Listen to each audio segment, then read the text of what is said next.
Boa tarde a todos. Sintam-se envolvidos nessa energia amorosa desse local, pedindo a permissão aos espíritos superiores, protetores desta casa, que nos auxiliem nesse momento de uma conversa nossa, uma reflexão em cima de um tema que eu acho importantíssimo para a nossa existência, ainda no plano terreno, colocar em prática, que é a lei de amor, uma lei divina, e que nós ainda temos dificuldade. Jesus, ele resume completamente essa doutrina, que se chama amor, porque Jesus viveu o amor da forma mais plena. Ele não ensinou com palavras, ele ensinou praticando o amor, perdoando, amando. E quando nós falamos em amor, é necessário a gente ter um entendimento de todos os sentimentos que vibram junto com o amor. E nós que ainda estamos vivenciando a vida terrena, nós ainda carregamos alguns sentimentos que são pesados, são difíceis, que nem o orgulho, o egoísmo, a vaidade, a indiferença. Então hoje nós gostaríamos de começar essa reflexão reconhecendo em cada um de nós essas dificuldades que nós temos e que a gente precisa aprender a amar como Jesus amou. Jesus é o exemplo do amor em vida.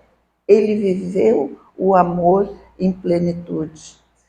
Porque quando nós falamos amor, até pelo dicionário, a gente tem dificuldade, porque existe tantas nuances desse amor, que muitas vezes para um jovem falar amor, ele acha que é pela sua namorada, o esposo pela sua esposa, um filho pela sua mãe, pelo seu pai, enfim.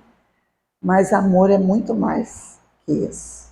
E gostaríamos de, nesse encontro, a gente começar a pensar que nível está o nosso amor? Como nós estamos amando? Então, para isso, vamos começar entendendo como é que nós vamos chegar a Deus. Quem é que nos amou mais e nos ama intensamente? Deus, que é o nosso Pai, que nos permite existência após existência, dando-nos o tempo que nós precisarmos para a nossa evolução. Sem cobrança. Ele espera simplesmente que saibamos fazer escolhas melhores que fizemos no nosso passado. E esse Deus, para nós chegarmos nele e entender o amor, nós temos que compreender como entender Deus. Será que somente orando, rezando, nós chegamos a Deus? É um caminho, mas nós precisamos buscar Deus naqueles insights que nos dão na vida, nas potências que nós temos na nossa alma, porque aí sim nós vamos começar a entender Deus de uma forma mais ampla. Quando estudávamos, preparávamos para essa palestra, ouvindo um palestrante, e hoje casualmente todos vão lembrar que pela manhã estava nublado o tempo, e esse palestrante falava uma coisa que eu achei tão interessante, que ele falou assim: o sol brilha para todos, independente do bom, do mal. E mesmo nos dias nublados, o sol está emitindo os seus raios. E esses raios são filtrados pelas nuvens e não chegam de forma que nem está hoje, que já está se vendo os raios de sol. Mas naquele dia nublado nós achamos, não tem sol. Tem sol, porque ele está presente pela luminosidade. Se não tivesse sol, era escuro noite. Então, mesmo não tendo os raios de sol, o sol se faz presente. E mesmo que nós não acreditemos, não amemos, Deus nos ama em todo momento. Mesmo estando nublado o nosso pensamento, usando a simbologia do sol, Deus está presente em nós, propiciando que usemos a nossa inteligência, a nossa capacidade de sentir, para sermos os agentes transformadores do bem no nosso planeta. As escolhas vão ser nossas, de amar ou de não amar, de odiar ou de não odiar, de viver em felicidade ou de vivermos reclamando das coisas que nos acontecem. Deus nos dá as condições. E aí, como nós estamos usando? Cada um de nós é um Cristo em potencial. Jesus, aquele Filho amado que Deus enviou para nos ensinar a amar, porque quando ele veio ao nosso planeta e falou a palavra amor, os povos estremeceram. Está na mensagem de Lázaro, nesse capítulo que nós estamos vendo hoje. Os mártires ficaram ébrios com o ensinamento que trazia junto com o amor, que é a reencarnação. É a justiça maior que pode haver de Deus, é nos dar a oportunidade de uma nova existência, onde realmente nós vamos poder entender o porquê desta vida, o que nós estamos fazendo. E não é os cabelinhos brancos, as dificuldades que nos fazem diferentes daquele que está iniciando a vida. Cada um de nós é um agente transformador do amor no nosso planeta. É necessário termos consciência disso, de termos a sabedoria e a compreensão de que esta vida, esta encarnação, vos deu o despertamento. Nós gostamos muito de falar aqui, eu e o meu irmão Toninho, sobre o despertar. Este verbo que a gente devia dizer muitas vezes. Despertamos ao entendimento que somos espíritos imortais. Não somos só essa veste carnal que adoece, que cria 1000 problemas. Somos espíritos imortais que, após vencermos essa existência, vamos revisar e dizer que bom que naquele momento eu não briguei, não revidei, perdoei. Que bom que aqui eu soube auxiliar. Que bom que naquele momento lá eu aproveitei a existência, trabalhei honradamente. Nós vamos revisar a vida e entender que cada um de nós possui uma missão. E essa missão está coroada pela lei de amor. A mãezinha que prepara o alimento para o seu companheiro, para os seus filhos, ela precisa fazer com amor aquilo que ela está fazendo. Porque senão a comida não vai fazer bem. O trabalhador, o professor que executa a sua tarefa com amor. Qualquer um de nós pode e deve amar, indistintamente, fazendo que a sua existência seja aquilo que tu possas perguntar. Se Jesus estivesse ouvindo isso que eu estou fazendo, ele estaria satisfeito com as minhas atitudes, com as minhas palavras, com o meu comportamento perante a vida? E a vida deve ser preenchida de esperança. Eu não devo me preocupar com o que os outros não estão fazendo, mas eu devo ter alegria com aqueles que estão fazendo e com o que eu posso fazer. E assim, eu vou contar uma historinha sobre ter esperança, que todos nós devemos ter esperança. É a história do amor. O amor vivia numa ilha afastada, e recebeu o recado de que ia haver uma grande inundação, que ia de toda forma acabar a vida naquela ilha.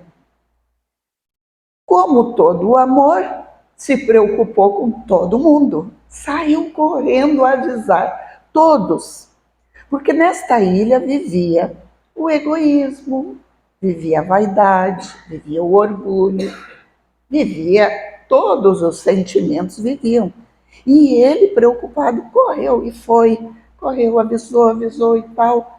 Quando ele viu, já estava inundada a ilha e ele ficou naquele sufoco porque ele não tinha. Ele avisou todo mundo para pegar em barco e se afastarem porque a ilha ia acabar e ele não tinha providenciado para si.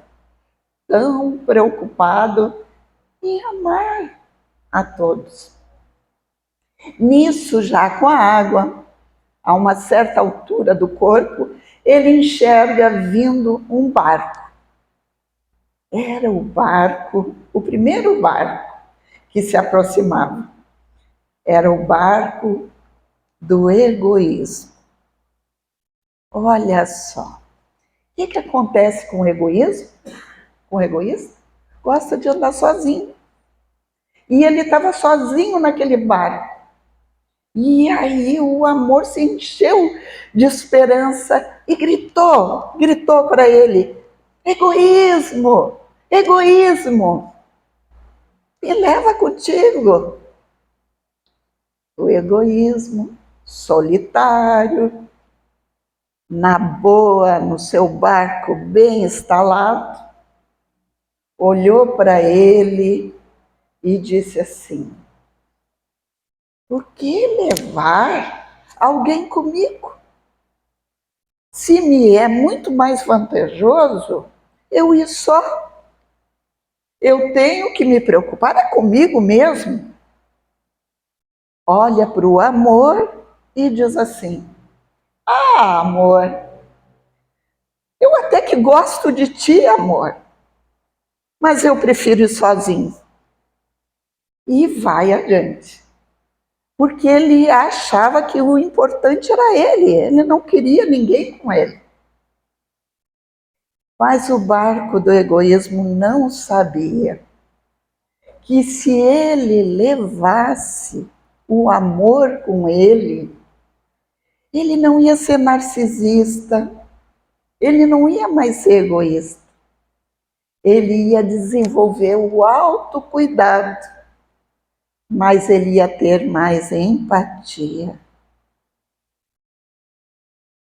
O amor fica triste, mas está ali, a água subindo e ele enxerga o segundo barco vindo. Se enche novamente de esperança. E que barco é esse que vem vindo? Um barco lindo, majestoso. Quem é que está nesse barco? Uma dupla que anda sempre junto. A vaidade e o orgulho são parceiros, gostam sempre de andar juntos. E aí ele olha assim e grita de novo: vaidade, orgulho, me leva junto com vocês. Aí o orgulho, todo pomposo, olhou para a vaidade olhou para o orgulho. Por mim eu não levo, o orgulho falou para a vaidade. Por mim eu não levo. Não vou me rebaixar, levar qualquer um junto. A vaidade olhou, é mesmo, né? Olha só, ele está todo enlameado, molhado, enlameado, sujar o nosso barco lindo e maravilhoso? Aí a vaidade pega e responde para eles assim: olha, do jeito que tu estás, não dá para entrar no nosso barco. Olha que maravilhoso, é o barco mais lindo que existe, é o nosso. Não posso te levar porque vai sujar o nosso barco. E ele novamente se entristece de ver isso, porque ele vê o barco da vaidade e do orgulho indo embora só com aqueles dois. Mas é o que eles não sabiam, o orgulho e a vaidade não sabiam, é que se eles levassem no barco deles o amor, eles iam se transformar em autoestima, em consideração, mas eles não quiseram e foram embora.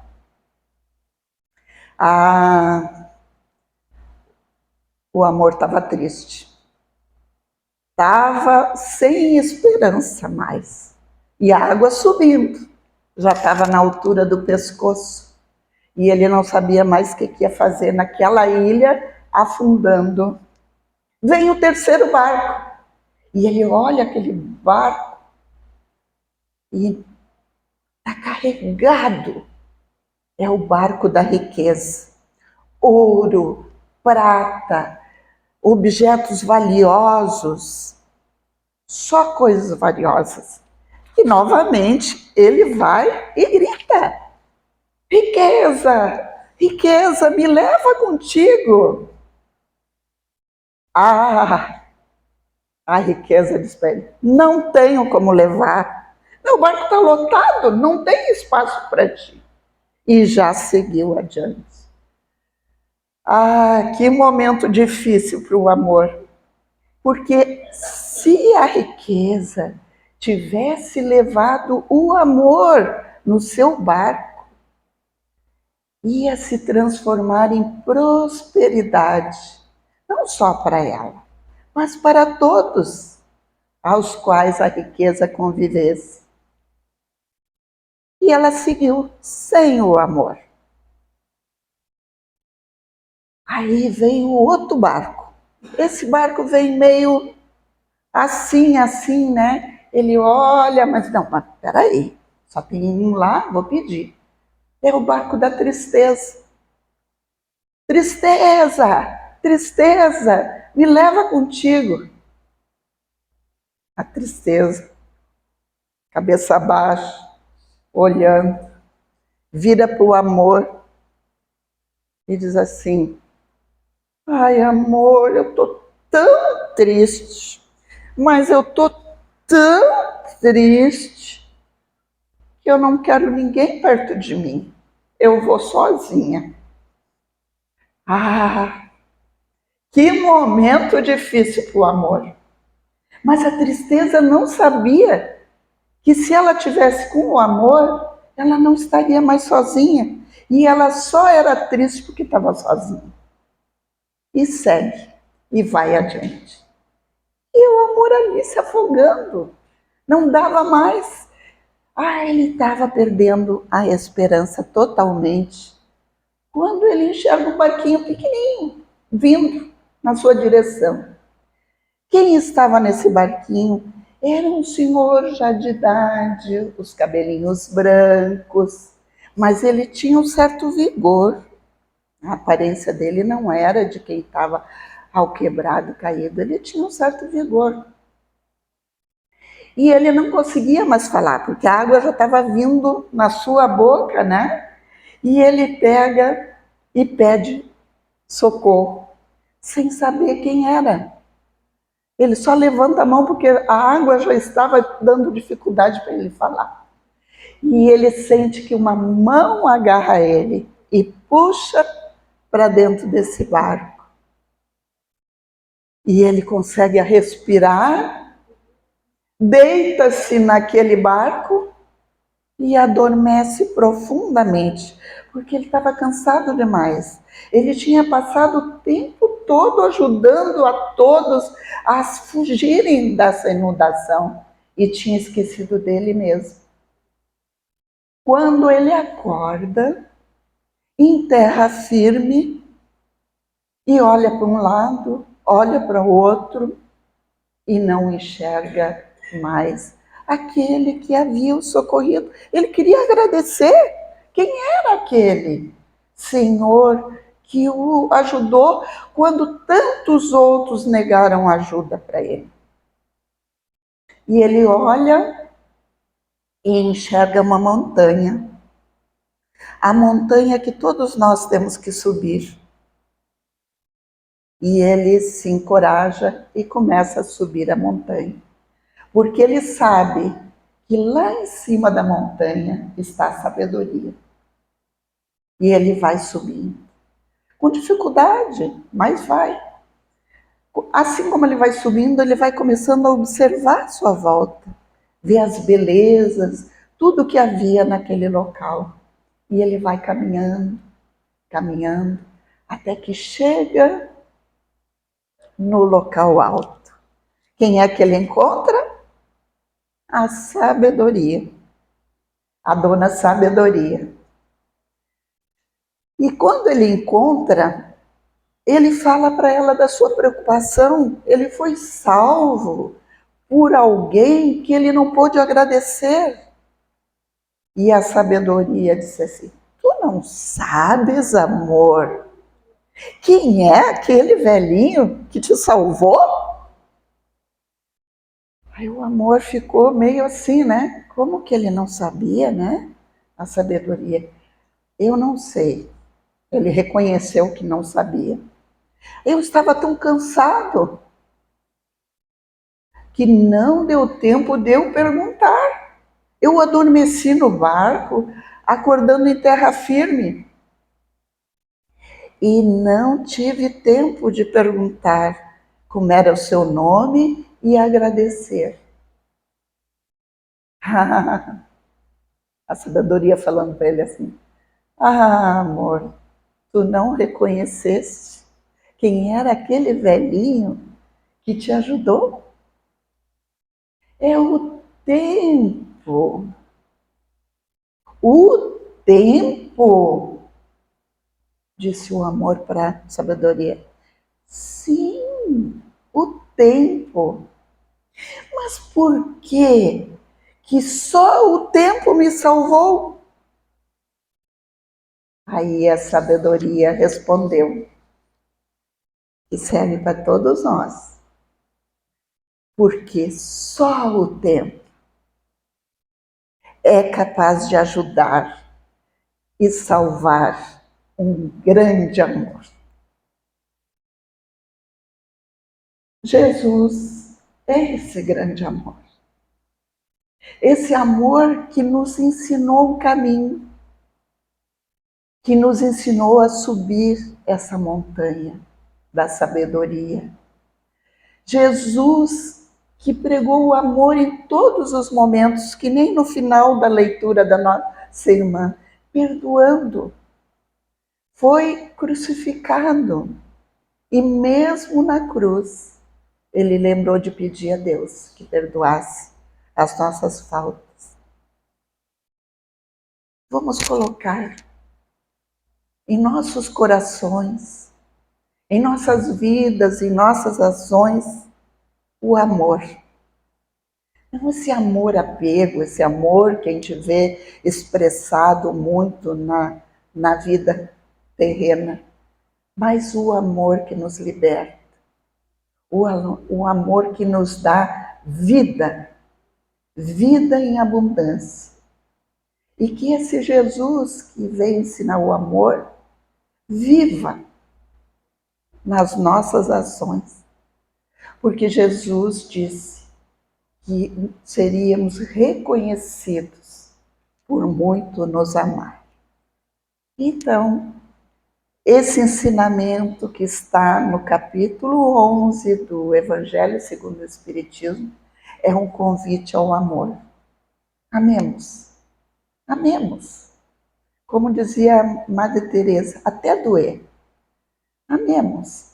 Aprendamos a perdoar mais. Aprendamos a ter mais tolerância, a viver o amor em plenitude. Porque com certeza Jesus estará conosco, nos amando, nos fortificando, nos agarrando a mão e dizendo: vem comigo, que este é o caminho, a verdade e a vida. Muito amor nos corações de todos.